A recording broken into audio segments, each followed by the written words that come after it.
On the eve of the eve of the eve, on the eve. Ooh, I forgot I had these. Oh, this still works. Okay, I was going through my notebook, my, I don't know, journal. I don't know what you want to call it. I have a notebook full of stuff that I write just because. So it could be a poem, it could be a thought, it could be an emotion that I'm working through, or a reflection, or something, and I move that through words. And sometimes some of the things I write, when they're not poems, sometimes I get the feeling to share it. And this past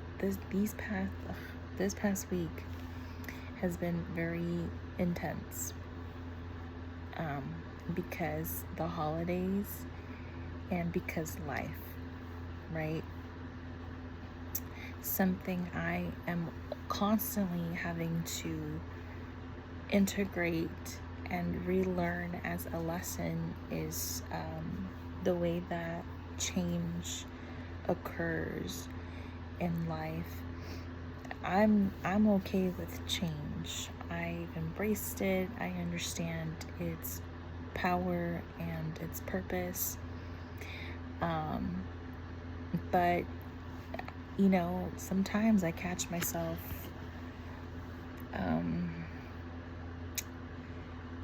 feeling in doubt, I guess you could say, or like questioning the reason why certain change appears in my life, right? Because you know how sometimes you ask for something, depending on like whatever it is that you believe in, and you ask for it, and then you just kind of like let life unfold, because the reason why the change happens, or what you ask for, why it happens, is because you believe it to be true, right? If you don't believe it, it doesn't come true, because you are the generator behind its creation. You're the driving force, and so it matters. Your belief in it matters. Hold on, my heater's going too intense right now. I've gotten to the point where if it gets to a certain cold, like a certain temperature, my joints start to hurt. You know, we're out here getting older and whatnot, and learning about the change in our bodies. But anyway, okay, so when I want to gauge how much growth has happened and how much change has happened, I'll go through my notebook and I'll read what I've written. And sometimes I find some stuff that I'm just like, I can't believe that came out of me, because sometimes it just feels like I'm having a conversation with someone else, and it's just me with me. It's just me and this and whatever is a part of our universe, or is the universe and life and the whole shebang. So let me read to you what I wrote. And this was more of like, I was trying to write a story, and then the story turned into a poem, and then the poem turned into a conversation. And this is towards the middle of the conversation. It's different for me. It's not that the rules don't apply. It's just there's no limit to what I am capable of. And the silliest part is that it makes sense to me. Isn't that all that matters? I mean, whose life is it anyway? Is it not mine? Mine alone to create. I ask, is there such a thing as a co-author? How do you co-create? I've felt that before. The interaction so fluid and a silent understanding. It is the art of connection. We believe it to be words, but that is the surface. Connection at its essence requires energetic alignment. Energetic alignment cannot be forced. When you know, you know. Be true and remain faithful to the innermost feeling. It is your sense of direction navigating these waters. The feeling is warm, like a cozy winter where your nose gets numb and your hands and toes are numb, but your chest is warm. And that's where the conversation ends. What was this about? I don't know. What was the intent behind it? I honestly couldn't tell you. I don't know. And some stuff is happening around us, as it usually does, because that's life. And I don't know, something that kind of has stuck with me whenever I get in my head about the cruelty of man, the cruelty of the indifference of nature, I guess you could say. I don't know, because I cry when I watch animals eat other animals, or the thought about us having to eat meat for our sustenance, that makes me sad. Just how life plays out sometimes.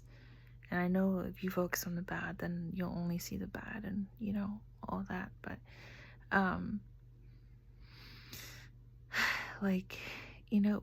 we're able to tap into such beautiful parts of ourselves if we give ourselves the opportunity. And I've been working on that, on tapping into the beauty of the ugliness, because honestly, I don't think that there's any other way that I can navigate such a world as ours, other than just appreciating the ugliness of the most horrendous. But what does give me hope is that change exists. In Mexican culture, there are groups of people who worship change, but they call it death. And they worship death, change, as a deity. And something that stuck with me that I just heard was the people devoted to this deity say that you don't look for her, and it's a her. You don't look for her, she finds you.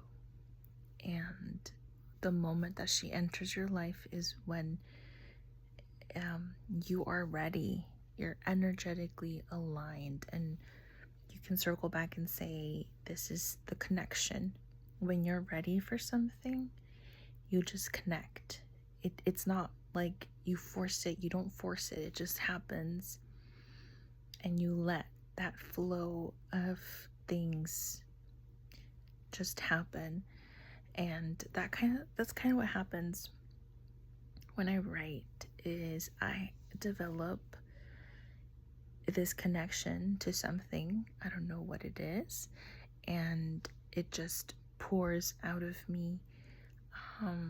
It's not really anything that I'm creating or making, or like, it's not me. And I've heard other people say this. It's not me doing it. It's just I'm the vessel through which this flows through. And I'm just over here gathering all this information in my little head right here, and it just stays in there and like marinates, and it just randomly pops out the way that it does.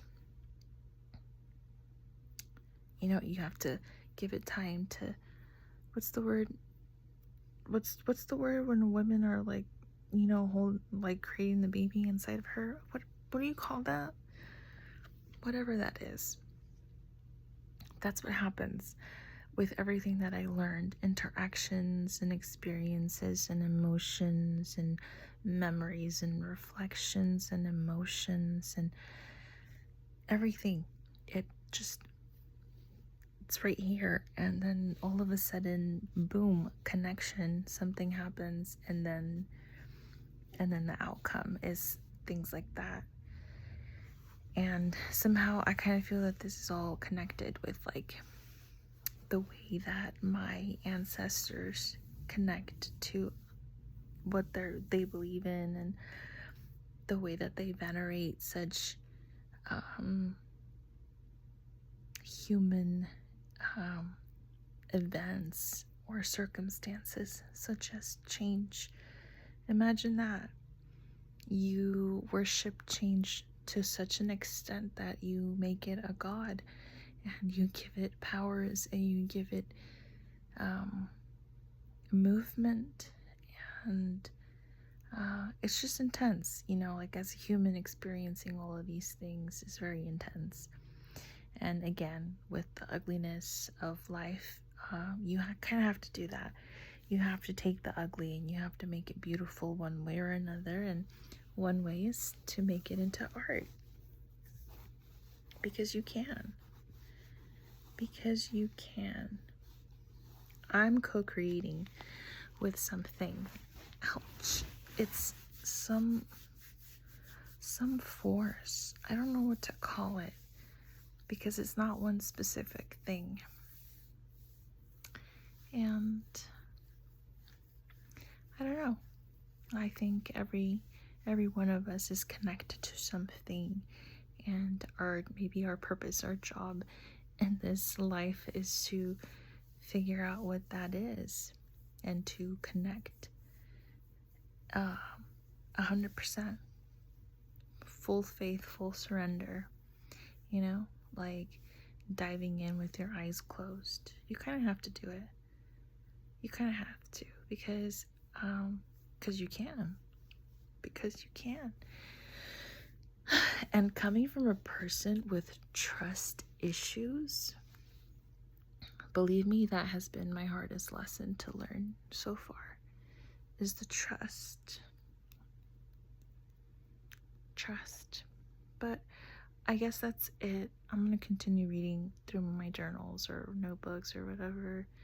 Eventually I'm going to fall asleep, because I have work to do tomorrow. Like, made up work, because we believe that we need to work for the things that we want. Okay, bye.